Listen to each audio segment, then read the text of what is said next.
Hello everyone, myself Lohit Sai, studying second DCE, roll number 19BQ180404.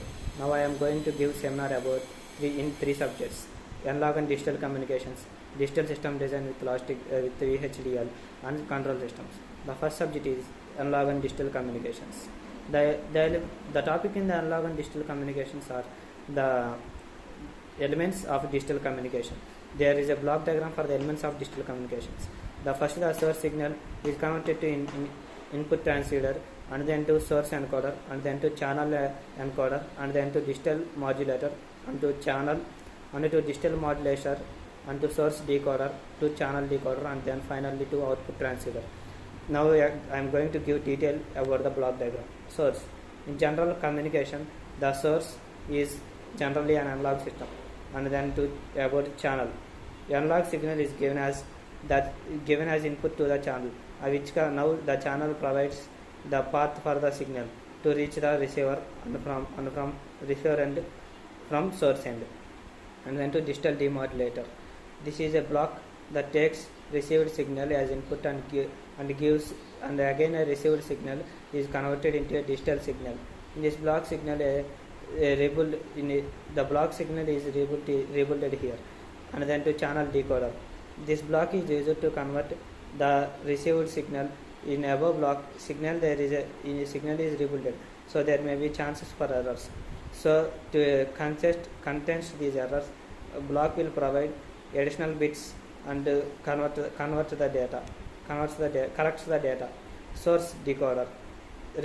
Resultant signal is again digitalized and sampled and quantized, so that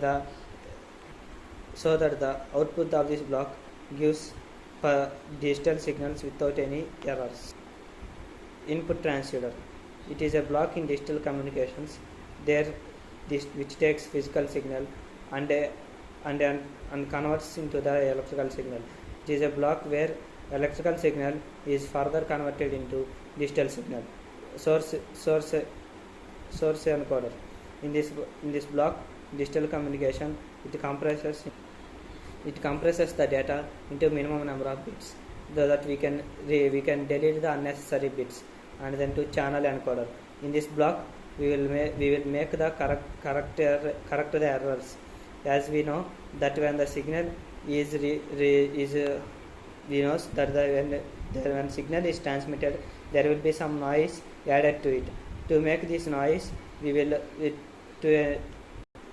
to reduce this noise, we will provide some bits to correct the code. The signal which needs to be transmitted is modulated by carrier signal. Generally, we use these carrier signals to communicate which helps for the long distance communications.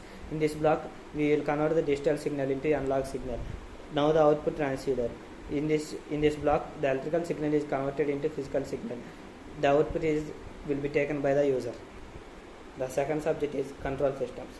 The topic in the control systems are modeling of the mechanical system elements. Generally, control systems have electrical components as well as it contains mechanical elements. So to judge the mechanical elements, we need to know detail about modeling of the mechanical system elements. In control system elements, mechanical system elements are classified into two types. They are transition elements and the rotational elements. Generally, these are the transitional elements or systems. Generally, these are the systems in which the motion takes place along the straight line. The system has Newton's law to give the motion of the system. Newton's law.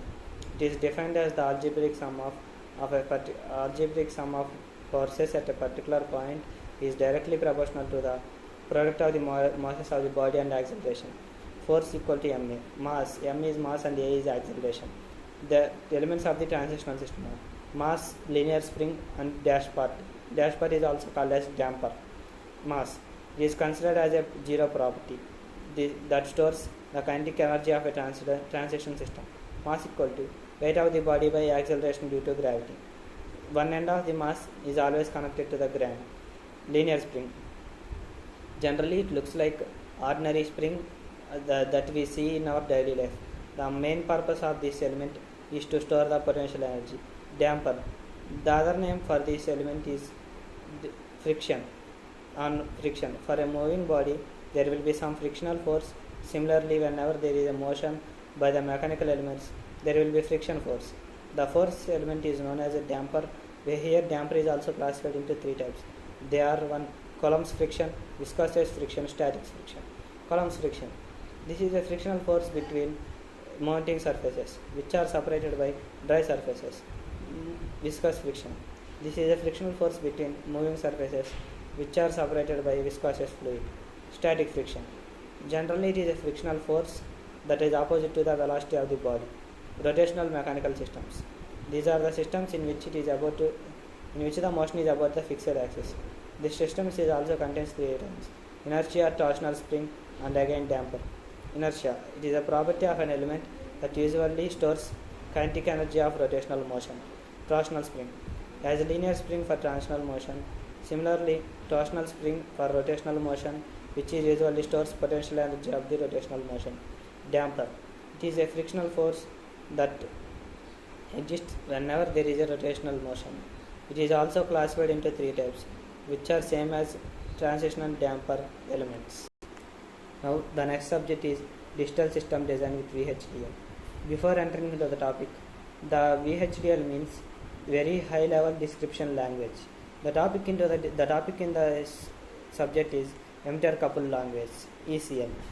It is the fastest logic family.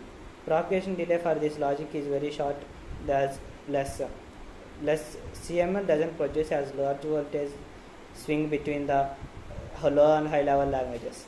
Every ECL grade provides two different outputs, and the two inputs are complement to each other. Differential mode configuration. When the transistors are connected in differential mode, one and only resistor should be in on condition. The other transistor must be in off condition. In ECL, the transistors are connected in this mode. Logic levels of an ECL gate. If the state is low, the input must be 3.6 volts and the output is 4.2 volts.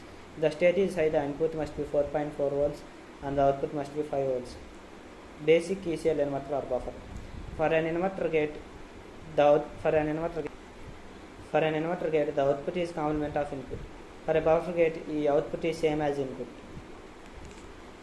The transistors are connected in differential mode.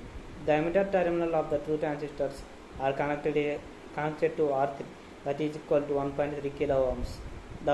The input is applied to the base of the transistor Q1. Base of the second transistor Q2 is applied to a fixed voltage of 40 volts. Output 1 is taken from the collector of the first transistor Q1. Output 2 is taken from the collector of the second transistor Q2. Output 1 is inverter gate and the output 2 is buffer gate. Case 1. When a low value 3.6 volt is applied as input, VBB of Q2 is 4 volts. As VBB of Q2 is greater than VBB of Q1, the transistor Q2 is in on condition. When the Q2 is on, current flows from VCC to Q2 and to ground.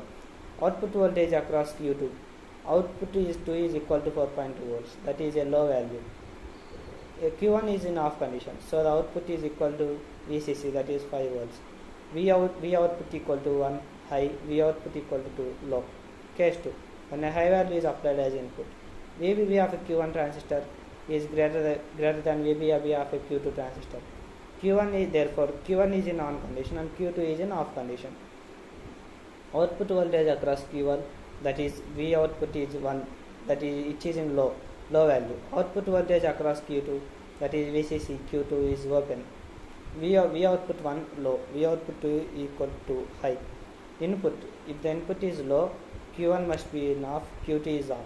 V output 1 is high and V output 2 is low. If the input is high, Q1 is on and Q2 is off. V output 1 is low and V output 2 is high.